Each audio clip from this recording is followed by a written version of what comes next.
नमस्कार, आप देख रहे हैं कलम की आवाज़ आरजे। इस वक्त की सबसे बड़ी खबर भीलवाड़ा से। दोस्त के विवाद को सुलझाने गया था युवक, चाकू मारकर की हत्या। भीलवाड़ा युवक के बीच अनबन के चलते सुलह का प्रयास करने पर एक युवक की चाकू मारकर हत्या कर दी। कत्ल के बाद आरोपी मौके से फरार हो गए। इरास चौराहे क्षेत्र में हुई इस घटना के बाद इलाके में सनसनी फैल गई। उधर मृतक के परिजनों और समाज के लोग आरोपियों की गिरफ्तारी व मृतक आश्रितों को मुआवजा देने की मांग को लेकर मोर्चरी के बाहर प्रदर्शन करने लगे। लोगों ने चेतावनी दी कि जब तक उनकी मांगें नहीं मानी जाएगी वे शव को पोस्टमार्टम नहीं करवाएंगे और पुलिस अधिकारी समझाइश का प्रयास कर रहे हैं। मिली जानकारी के अनुसार कत्ल की ये वारदात सदर थाना क्षेत्र के इरास चौराहे पर बीती रात हुई।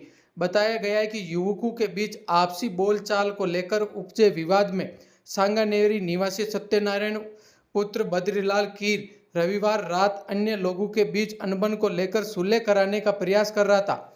बताया गया कि सुलह होने के बाद सदर थाने के पीछे रहने वाले आरोपी दीपक पुत्र रतनलाल धोबी ने जेब से चाकू निकाल कर सत्यनारायण पर वार कर दिया, जो उसके सीने पर दाहिनी ओर लगा। इससे वे लहूलुहान हो गया और सत्यनारायण को उसके साथी जिला अस्पताल ले गए, जहां उपचार के दौरान उसकी मौत हो गई। सत्यनारायण कीर की मौत की सूचना के बाद उसके घर व परिजनों में मातम छा गया। वहीं गांव में दहशत फैल गई। लोगों ने शोकमग्न हो गए। बड़ी संख्या में लोग रात में ही हॉस्पिटल के बाहर जमा हो गए।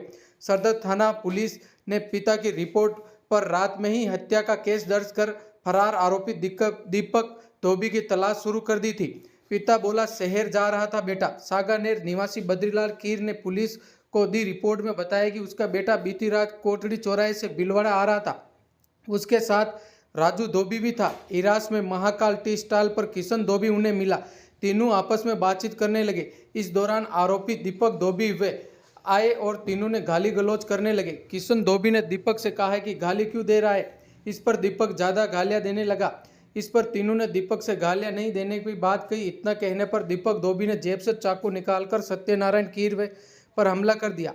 चाकू सत्यनारायण के सीने के दाहिनी ओर लगा और घायल सत्यनारायण को किशन व राजू धोबी ने अस्पताल ले गए, जहां उसकी मौत हो गई। अस्पताल में लोगों की भीड़ जुट हो गई। इस घटना की जानकारी राजू व किशन ने मृतक के पिता को दी। पुलिस ने हत्या का केस दर्ज किया है। मौत पर मुआवजे और गिरफ्तारी की मांग को लेकर ग्रामीण जन प्रदर्शन करने लगे। सत्यनारायण के शव का सोमवार पोस्टमार्टम करवाया जाना था। इसके चलते सदर थाना प्रभारी उगमाराम मोर्चरी पर पहुंचे, जहां मृतक की समाज के लोग के साथ ही परिजन की बड़ी संख्या में जुट गए।